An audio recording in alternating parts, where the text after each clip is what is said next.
Nous sommes à la station biologique de Roscoff. On essaie d'identifier des mécanismes moléculaires ou des voies de signalisation en réponse à des stimuli ou en réponse à des stress qui pourraient être éventuellement des cibles thérapeutiques. Au sein de cette station, on va trouver plusieurs départements de recherche, mais tous ces départements ont comme point commun de faire de la biologie sur des modèles marins, qui peuvent être des modèles animaux ou des modèles végétaux. Mon équipe travaille plus spécifiquement en utilisant l'oursin. Les oursins viennent en général de la rade de Brest. Donc on a un service mer qui va aller récolter les oursins par bateau et surtout en plongeant.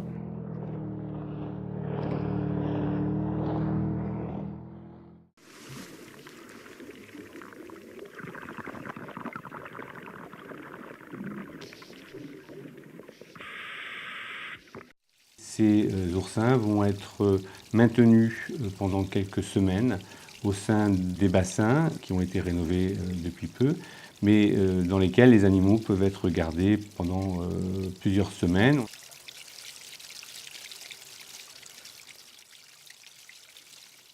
Nous ne travaillons pas sur l'animal d'une manière intégrale, mais ce qui nous intéresse au sein de notre laboratoire, c'est faire émettre les gamètes. Donc j'entends les gamètes, les ovules pour les femelles et les spermatozoïdes, le sperme pour les mâles. Et nous procédons au sein du laboratoire à une fécondation. La fécondation se passe dans l'eau de mer, donc ça veut dire que l'œuf, une fois fécondé, est facilement accessible. Et vous pouvez introduire dans cet œuf, par micro-injection, un certain nombre de molécules.